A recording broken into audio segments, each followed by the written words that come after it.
Hello दोस्तों, बहुत बहुत स्वागत है आपका इकोनॉमिक्स हिंदी विथ मैथ में। आज मैं आपके लिए लेकर आया हूँ बिजनेस स्टडी का जो है फर्स्ट चैप्टर का जो है 1.2 पार्ट यहाँ पर 12th क्लास का जो है तो आपके लिए लेकर आया हूँ। इसमें हम पढ़ेंगे कि प्रबंध विज्ञान कला एवं पेशे के रूप में किस प्रकार से होता है। अभी हमने जो है 1.1 पढ़ा है, इसकी अवधारणा पढ़ी है और इसकी जो है यहाँ पर महत्व पढ़े हैं। प्रबंध क्या होता है, कितने विशेषताएं होती हैं, ये सारी चीज़ें हमने पढ़ रखी हैं। ये हमारी पहली वीडियो में है। अगर आपने वो पार्ट नहीं देखा है तो आप जो है वीडियो के डिस्क्रिप्शन में जाकर देख सकते हैं या हमारे चैनल की प्लेलिस्ट में आपको वो वीडियो मिल जाएगी। तो चलिए हम आज की वीडियो शुरू करते हैं। तो देखते हैं यहाँ पर प्रबंध विज्ञान, यानी जो प्रबंध होता है वो विज्ञान होता है और कला के रूप में होता है, यानी किस प्रकार से होता है। तो सबसे पहले यहाँ देखते हैं प्रबंध विज्ञान तथा कला के रूप में कैसे होता है। तो यहाँ पर जो है ज़्यादा कुछ है नहीं, विज्ञान यहाँ पर प्रबंध विज्ञान कला के रूप में होता है। देखिए यहाँ पर जो है यहाँ लिखा हुआ है कि विज्ञान, यहाँ पर क्या है कि कुछ प्रबंधक विशेषज्ञ इसे केवल जो है विज्ञान मानते हैं। तो अगर मैं आपको ये पूरा पढ़कर बताऊंगा तो इसमें टाइम लगेगा, तो मैं आपको जो है बेसिकली समझा देता हूँ कि क्या होता है, पेशे के रूप में किस प्रकार से है प्रबंध और विज्ञान के रूप में किस प्रकार से। तो चलिए हम आगे बढ़ जाते हैं। तो आगे देखते हैं सबसे पहले हम समझते हैं यहाँ पर क्या समझेंगे। यहाँ पर समझते हैं हम कि जो पेशे के रूप में, यहाँ पर देखिए प्रबंध विज्ञान के रूप में किस प्रकार से होता है। तो यहाँ पर हमको बता रखा है, परिभाषा दे रखी है कि कैसे। यहाँ पर इसका अभिप्राय एक व्यवस्थित ज्ञान समूह से होता है। इसका अभिप्राय क्या होता है, एक व्यवस्थित ज्ञान समूह से होता है। इसका अभिप्राय क्या है, एक व्यवस्थित ज्ञान समूह से होता है जो कुछ सामान्य जो है सत्यों को स्पष्ट करता है। विज्ञान क्या होता है, सबसे पहले विज्ञान की परिभाषा दे रखी है।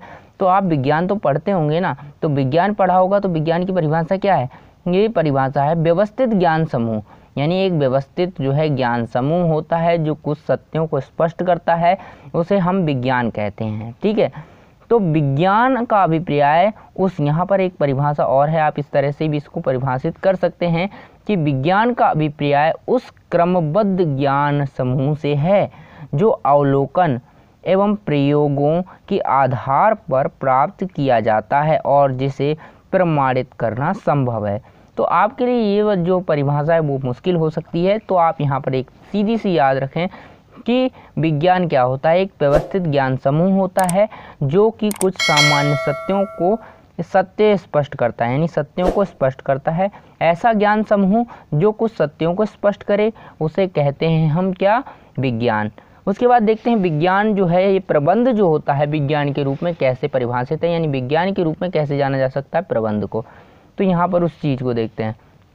तो पहली चीज़ है यहाँ पर विज्ञान की विशेषता, अर्थ और प्रबंध का विज्ञान के रूप में परीक्षण कैसे करेंगे। तो यहाँ पर सबसे पहले विज्ञान की विशेषताएं देख लेते हैं। विज्ञान की विशेषता क्या होती है, व्यवस्थित ज्ञान समूह होता है। सीधी सी बात है, जैसा कि हमने परिभाषा में देखा है कि जो विज्ञान होता है एक व्यवस्थित ज्ञान समूह है। ठीक है, यहाँ पर व्यवस्थित ज्ञान समूह, तो व्यवस्थित ज्ञान समूह होता है। उसके बाद यहाँ पर देखिए परीक्षण पर आधारित सिद्धांत। इसमें जो सिद्धांत पाए जाते हैं वो ऐसे सिद्धांत होते हैं जो कि एक परीक्षण पर आधारित होते हैं। ठीक है, यानी परीक्षण के माध्यम से होते हैं। उसके बाद इनकी व्यापक वैधता होती है। क्या होती है, व्यापक वैधता, यानी सभी जगह अप्लाई होते हैं, सभी जगह पाए जाते हैं। ठीक है, यानी यूनिवर्सल वैलिडिटी होती है, सभी जगह होते हैं। ये विज्ञान के सभी सिद्धांत सत्य पर आधारित होते हैं। अर्थ का मतलब है कि विज्ञान पर जो सिद्धांत होते हैं वो सभी सत्य पर आधारित होते हैं। इसमें परीक्षण का मतलब है कि ये पहले अवलोकन के माध्यम से विकसित किया जाता है। ठीक है, इन सिद्धांतों को कैसे करते हैं, अवलोकन के माध्यम से। तो इसमें आप जानते हैं ज्ञान समूह होता है। ठीक है, तो इसमें जो है आपको पढ़ने की ज़्यादा कोई ज़रूरत नहीं है। तो यहाँ पर देखिए, यहाँ पर आपको बता देना है कि जो प्रबंध भी एक व्यवस्थित ज्ञान समूह है। तो क्या कह रहा है, प्रबंध एक पेशे के रूप में कैसे है, क्योंकि प्रबंध में भी विज्ञान की भांति ज्ञान का समूह होता है जिसका जो है जो है पालन करना पड़ता है। ठीक है, क्योंकि इसमें सपने सिद्धांत हैं जो प्रबंध विशेषज्ञों के कई वर्षों तक किए गए शोध कार्य के बाद विकसित हुए हैं। ठीक है, यानी प्रबंधकर्ता भी होते हैं। जिस प्रकार से विज्ञान में जो वैज्ञानिक होते हैं वो विभिन्न प्रकार के सिद्धांतों को जो है खोजते हैं और बनाते हैं।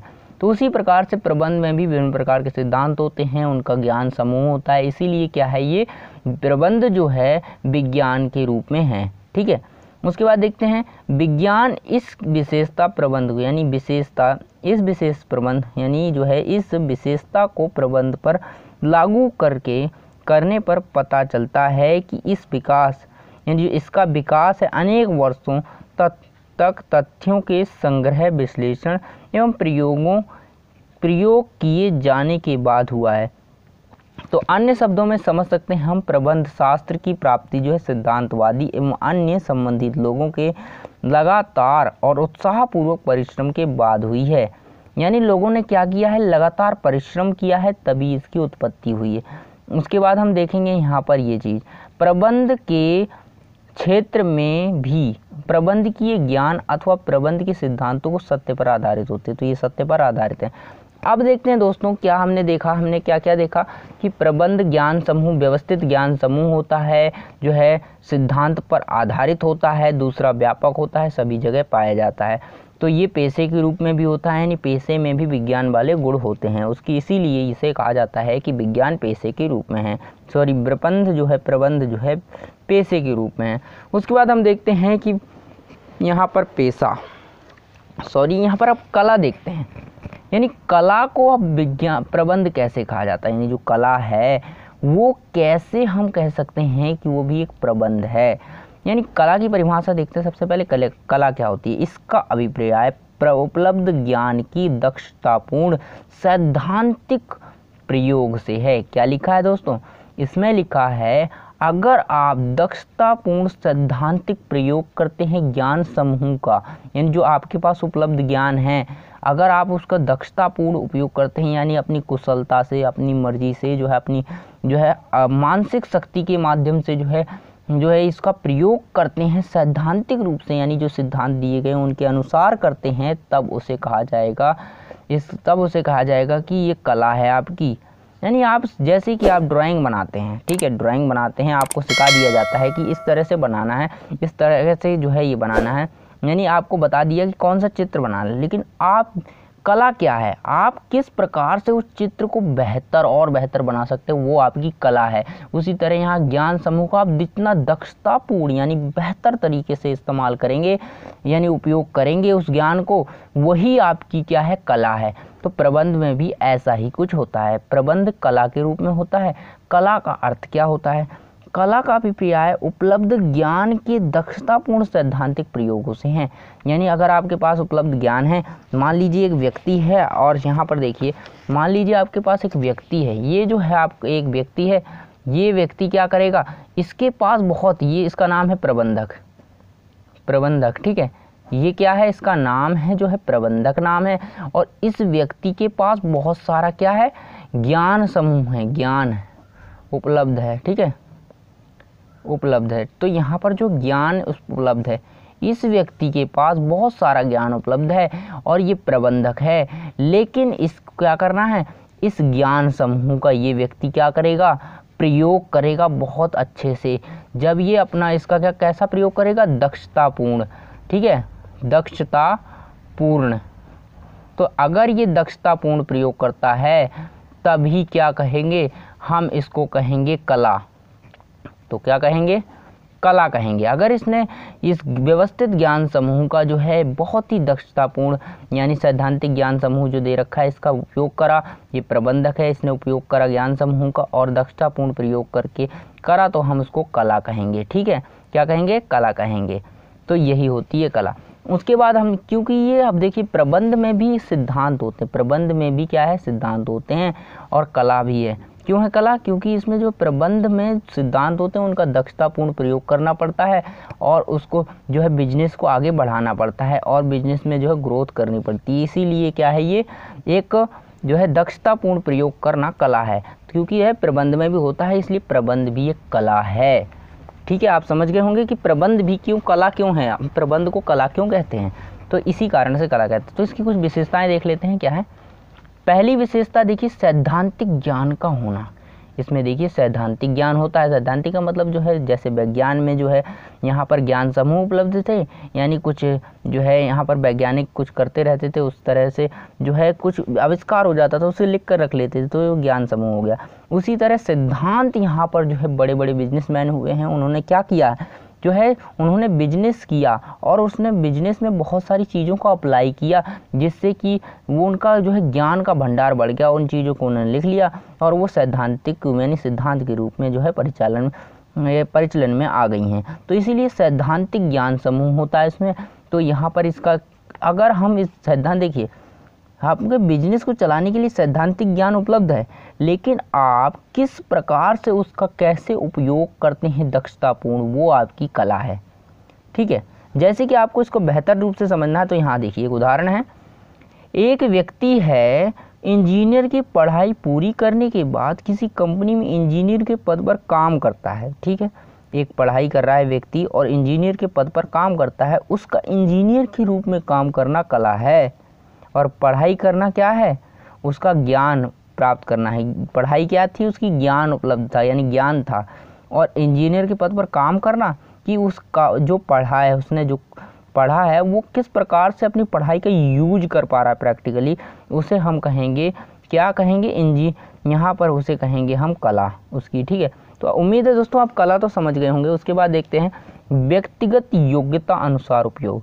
तो प्रबंध क्या होता है, प्रबंध में बहुत प्रकार के सिद्धांत होते हैं, उन सिद्धांतों का उपयोग कैसे हो सकता है, व्यक्ति के योग्यता अनुसार। अगर व्यक्ति योग्य है, अगर व्यक्ति की योग्यता कम है तो वह कला का कम उपयोग कर पाएगा, अगर व्यक्ति की योग्यता ज़्यादा है तो वो बेहतर तरीके से जो है बेहतर काम को कर पाएगा। और ज्ञान समूह वही रहेगा लेकिन बेहतर काम कर पाएगा। उसके बाद देखते हैं व्यवहार एवं रचनात्मक पर आधारित। व्यवहारात्मक यानी व्यवहार एवं रचनात्मकता आधारित होता है। जैसे कि कला में विशेषज्ञता प्राप्त करने के लिए सैद्धांतिक ज्ञान का लगातार व रचनात्मक अभ्यास करना जरूरी है। जैसे कि यहाँ पर दिखा रखा है कि अगर आप जो है यहाँ आपके पास ज्ञान समूह है, उसका आप जो है लगातार प्रयोग करते रहें, तभी वह आप दक्ष हो सकते हैं, यानी आपको जो है कौशल प्राप्त हो सकता है, यानी आप उसमें निपुण हो सकते हैं और बेहतर कामयाबी पा सकते हैं। तो यहाँ पर देखिए, यहाँ पर क्या है, प्रबंध का कला के रूप में परीक्षण कैसे कर सकते हैं, कला के रूप में परीक्षण प्रबंध का। इस संदर्भ में प्रबंध एक कला है क्योंकि प्रबंध के विभिन्न क्षेत्रों से संबंधित साहित्य सैद्धांतिक जानकारी उपलब्ध है। ठीक है, यानी जो प्रबंध में बहुत सी सैद्धांतिक जानकारी उपलब्ध है, इसलिए क्या है, ये एक कला है। उसके बाद प्रबंध भी यानी प्रबंधक भी प्रबंध के सैद्धांतिक ज्ञान को अपनी रचनात्मकता आधार पर विभिन्न प्रकार से प्रयोग करते हैं, अतः प्रबंध में कला की ही एक विशेषता विद्यमान है। यानी जो कला होती है, कला की विशेषता विद्यमान है किसमें, प्रबंध में, इसलिए प्रबंध क्या है, एक कला है। उसी प्रकार ये भी है, प्रबंध में कुशल अभ्यास एवं अनुभव द्वारा सुधारा जा सकता है। जैसे कि यहाँ पर आप लगातार, जैसे कला है आपके पास, उस कला को और बेहतर बनाना चाहते हैं तो क्या करेंगे, आप उस पर निरंतर प्रयास करेंगे, यानी और बेहतर बनाने के लिए प्रयास करेंगे तो आपकी वो जो है कला बेहतर हो जाएगी निरंतर प्रयास से। उसी प्रकार यहाँ पर उसको और सुधारा जा सकता है, कैसे, अधिक प्रयास करने से। उसी प्रकार अगर प्रबंध है, आपके पास ज्ञान उपलब्ध है और प्रबंध की में दक्ष होना चाहते हैं तो आपको क्या करना पड़ेगा, आपको निरंतर उसका प्रयास करना पड़ेगा। मान लीजिए आपको मैं यहीं पर उदाहरण देता हूँ, ये जो चीज़ है, अब अगर ये प्रबंधक अपने काम में और दक्ष होना चाहता है, दक्ष का मतलब है निपुण होना चाहता है, कुशल होना चाहता है, यानी जो काम कर रहा है वो और बेहतर से करना चाहता है, तो क्या करेगा, ये जो इसके पास ज्ञान समूह तो वही वाला उपलब्ध है, लेकिन अब ये क्या करेगा, इस ज्ञान समूह को और बेहतर तरीके से करेगा, यानी और दक्ष तरीके से करेगा, और बेहतर तरीके से करेगा। तो इससे क्या होगा, वही कला में वृद्धि है, यानी कला का विकास होगा, तो ये क्या होगा, आगे बढ़ पाएगा। ठीक है, तो ये हो गया आपका 1.2 कंप्लीट। उसके बाद हम नेक्स्ट बढ़ते हैं आगे। नेक्स्ट देखते हैं हम, यहाँ पर अभी नेक्स्ट और भी बाकी है, आपको यहाँ पर बताना है कि प्रबंध एक अभी कंप्लीट नहीं है। अभी यहाँ पर आपको बताएंगे कि जो प्रबंध होता है वो पेशे के रूप में कैसे होता है। पेशा तो आप जानते होंगे, पेशा क्या होता है। देखिए आपको पेशा भी पता जाएगा यहाँ पर पेशा क्या होता है। तो सबसे पहले पेशा ही देख लेते हैं। इसका अर्थ उस आर्थिक क्रिया से है, इसका अर्थ क्या है, उस आर्थिक क्रिया से है जो एक विशेष ज्ञान एवं कुशलता कुशलता प्राप्त व्यक्ति द्वारा समाज के विभिन्न वर्गों की निष्पक्ष सेवा करने के लिए की जाती है। यानी ये कहना चाह रहा है, आपको मैं समझा देता हूँ ये पेशा होता क्या है। ठीक है, तो सबसे पहले हम पेशे को समझ लेते हैं। पेशे को कैसे समझते हैं, चलिए देखते हैं पेशा क्या है। पेशा है क्या, तो मान लीजिए आप यहाँ पर एक व्यक्ति है और ये पेशे की बात कर रहा है। ये क्या है, एक व्यक्ति है, डॉक्टर है। क्या है, यहाँ पर ये डॉक्टर है, ये है आपका डॉक्टर। ठीक है, ये डॉक्टर है, ये व्यक्ति है। और ये डॉक्टर कैसे बना है, इसने विशेष पढ़ाई करी है। यानी जो काम ये व्यक्ति कर सकता है यहाँ पर ये व्यक्ति नहीं कर सकता, ये आम व्यक्ति है, इसने केवल पढ़ाई तो करी है लेकिन डॉक्टर की पढ़ाई नहीं करी है। ठीक है, तो ये व्यक्ति जो है इसका काम नहीं कर सकता है। यानी ये डॉक्टर है, डॉक्टर में डॉक्टर क्या है, एक काम में विशेषज्ञ है, यानी वो अपने काम को कर सकता है और यहाँ पर जो है इसका काम को दूसरा कोई नहीं कर सकता। इसका मतलब है कि ये जो है एक ऐसा व्यक्ति, यानी एक ऐसा विशेष ज्ञान, ऐसा व्यक्ति जो एक विशेष ज्ञान, यहाँ पर दो शब्द इस्तेमाल होंगे, विशेष जो है ज्ञान, ठीक है, विशेष ज्ञान और क्या है, कुशलता प्राप्त, ऐसा व्यक्ति कुशलता प्राप्त हो। ठीक, प्राप्त, ऐसा व्यक्ति जो विशेष ज्ञान से परिपूर्ण हो, यानी विशेष ज्ञान हो। दूसरा कौशलता हो, यानी कुशलता प्राप्त हो, यानी उसको कुशलता प्राप्त हो। और वो तीसरी चीज़ है सेवा भाव से करता है। क्या करता है, सेवा करता है। कुशलता प्राप्त जो समाज की सेवा करता है, किसकी करता है, समाज की सेवा करता है, उसे कहा जाता है क्या, पेशा। यानी जिसके अंदर ये आर्थिक क्रिया होती है जिसमें कि एक व्यक्ति जो है विशेष कौशल और विशेष ज्ञान और विशेष कौशल जिसके पास होता है और वो सेवा भाव से समाज की सेवा करता है, उसे कहते हैं हम पेशा। तो पेशा समझ गए। अब देखते हैं हम क्या होता है। अब यहाँ पर समझिए कि जो प्रबंध है, प्रबंध एक पेशे के रूप में अथवा प्रबंध पेशाकरण क्या है, तो यहाँ पर हमने अर्थ से समझा दिया, तो आपको यहाँ पर ये परिभाषा पढ़ने की ज़रूरत नहीं है। तो अब यहाँ पर सीधा देखते हैं इसकी विशेषताएं।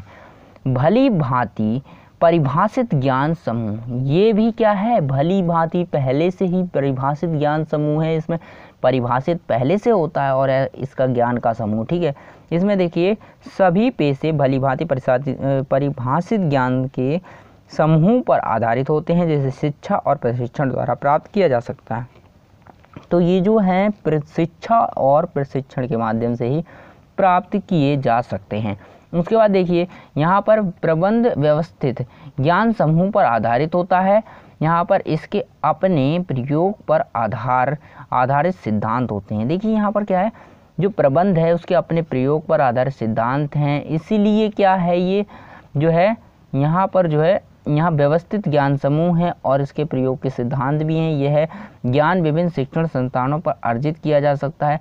जिस प्रकार से आप जैसे आपको डॉक्टर बनना है तो आप एक विशेष संस्थान से पढ़ाई करते हैं और विशेष रूप से पढ़ाई करते हैं। ठीक है, उसी प्रकार आपको एक महाप्रबंधक बनना है, जैसे कि आप विशेष प्रबंधक बनना चाहते हैं तो उसी प्रकार से जैसे आप डॉक्टर की पढ़ाई करते हैं उसी प्रकार से आपको जो है इसके सिद्धांतों यानी प्रबंध के सिद्धांतों की पढ़ाई करनी पड़ेगी, तभी आप एक अच्छा प्रबंधक बन पाएंगे। तो इस प्रकार से इसमें जो है सामान्यता होती है, यहाँ पर हो गया।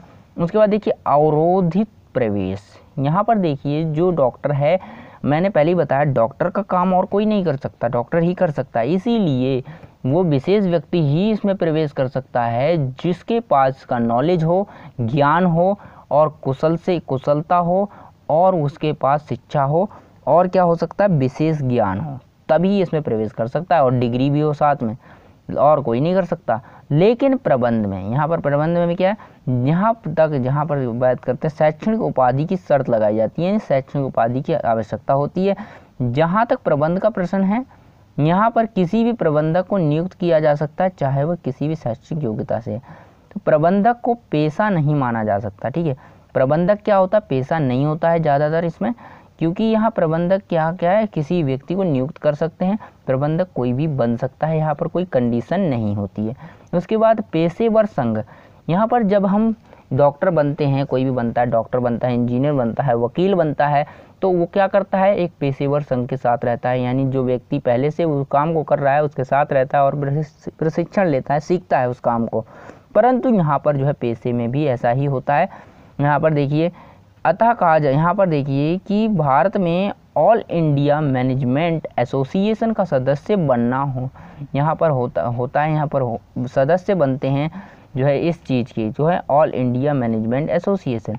तो ये ज़रूरी नहीं होता कि प्रबंध आपको अगर बनना है प्रबंधक तो इसी का सदस्य बना जाए। अगर आप इसके सदस्य नहीं भी हैं तो आप जो है प्रबंधक बन सकते हैं। इसीलिए हम कह सकते हैं कि जो पेशा होता है वो प्रबंध यानी प्रबंध के रूप में नहीं देखा जा सकता, तो इसका प्रबंध का पेशीकरण किया जा सकता है। तो अब हम देखते हैं नेक्स्ट आगे क्या है इसकी विशेषताएं। नेक्स्ट जो विशेषता आती है नैतिक आचार संहिता। जब आप एक पेशेवर व्यक्ति को देखेंगे तो उसकी बोल चाल में जो है आपको बहुत ही शुभ वाणी मिलेगी देखने को, ठीक है, क्योंकि आचार संहिता होती है, यानी बहुत ही अच्छा वो क्या करता है, जो आचार संहिता का पालन करने के लिए बाध्य होता है वो जो है आप शब्द या बहुत गलत शब्द का प्रयोग कम से कम करता है, क्योंकि आचार संहिता होती है इसमें होता है। तो यहाँ पर भी कोई आचार संहिता निश्चित नहीं होती। तो प्रबंध में क्या है, कोई आचार संहिता निश्चित नहीं होती, ये पेशे के रूप में नहीं हो, प्रबंध में नहीं होता, तो पेशा इससे सम्मिलित नहीं है। सेवा का उद्देश्य होता है, इसमें देखिए इसमें भी सेवा का, समाज का सेवा का उद्देश्य होता है। उसमें यदि लाभ को अधिकतम करना है तो प्रबंध का उद्देश्य हो सकता है, यानी मुख्य उद्देश्य हो सकता है, लेकिन आजकल यह सत्य नहीं है। तो अगर प्रबंध को लाभ करना है तो समाज का अधिक भलाई करने का उद्देश्य हो सकता है, लेकिन ज़रूरी नहीं है कि वो भलाई का उद्देश्य हो ही, ठीक है। तो यहाँ पर ऐसा भी होता है कि भलाई का उद्देश्य ना भी हो और जो है यहाँ पर लाभ का उद्देश्य अधिक होता है। तो प्रबंध में, बिजनेस में क्या करता है, बिजनेस आदमी क्यों करता है, क्योंकि उसे लाभ चाहिए, इसीलिए वो करता है। तो लाभ का उद्देश्य सबसे पहले होता है। तो हमने यहाँ पर अपना कंप्लीट कर लिया 1.3, 1.2 और अगले चैप्टर में हम अगले अध्याय में यहाँ पर अगले पार्ट में वीडियो में देखेंगे कि प्रबंध के 1.3 प्रबंध के स्तर एवं कार्य, यानी जो प्रबंध के कितने स्तर होते हैं और उसके क्या क्या कार्य होते हैं। तो चलिए फिर मिलते हैं हम अगली वीडियो में, तब तक के लिए बाय बाय।